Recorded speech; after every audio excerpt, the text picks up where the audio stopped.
There was no meaning. Maybe every teenager had come to this conclusion at one point in their life, and it affected them differently. But it hit me hard. What was I doing? What was I going to do? Who even am I?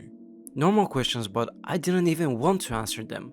I just wanted to get out the face of the earth and drop down to the ground where it can be of some more to the nature that is going to degrade me into nothing but pure energy.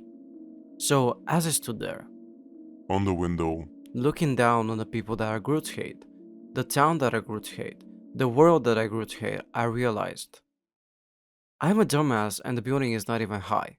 No matter how edgy or emo it was for me to have had this moment of my life where I wanted to jump off a building and die, it was really important for me to have it since it was those dark moments that really made me understand myself better. I am downplaying them now, but at the time, they felt real. As I said, coming across the questions of who you are and where you're heading to are questions that everyone will ask themselves, but for a lot they remain unanswered for years to come. But leaving them unanswered for ourselves is bound to waste our time doing things that we don't even know why we're doing them.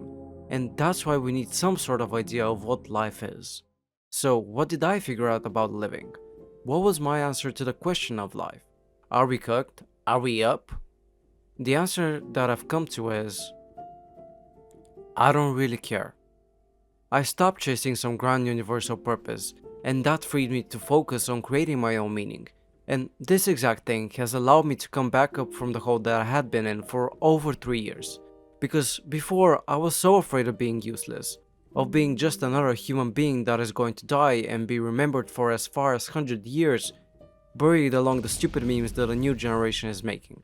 Not caring for my purpose as a human, as a member of society, has allowed me to have more care for the most important thing: caring about myself. Valuing myself as an individual and finding out what I like and what I dislike has been one of the most rewarding experiences that I've ever had. Before, I always thought what other people like, what they would have wanted from me, so I can be useful to the whole. But as you now know, that's what drove me to listening to depressing ass suicidal music and wanted to jump off from a building that, honestly, if I jumped I would have only broken a leg or something. And we can't talk about the absurdity of existence without talking about our main guy, Sisyphus, who is still pushing that damn rock like the monkey ooga booga brain he is. When I was a teenager, I saw it simply. He had no purpose in pushing that rock. That's what his life was, pushing a rock for absolutely no reason. Therefore, we're also doing everything for nothing. But now I can say Sisyphus isn't dumb.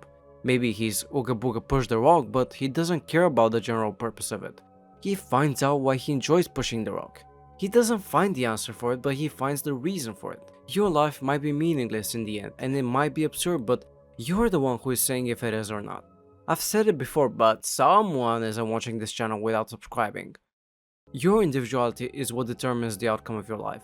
Sisyphus might say, damn, this rock heavy, but the view from here is fucking amazing. And that's it. He found his purpose. The view. And this goes for you as well. Don't go at me in the comments saying, what about the pressure of being a useful member of society? That question will come and you'll have an answer. Your answer being your individuality. You cannot have an answer of what role you will play in others' life without first having answered what role you're playing in your own life. So, figure it out. It's not as easy as I portray it, I admit.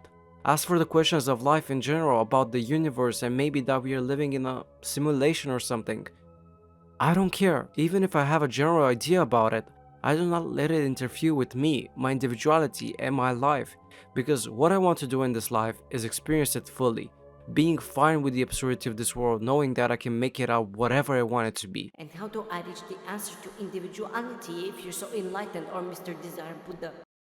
Figure it out yourself. For me, it personally came down to traveling, reading a lot of books about Buddhism, Stoicism, and philosophy in general, but for you, it will be different. Don't expect a random guy like me on the internet to have answers for your individuality, because you dictate what inspires you and makes you want to live. So go find the answer, because I believe you can do it. Thank you for watching and subscribe.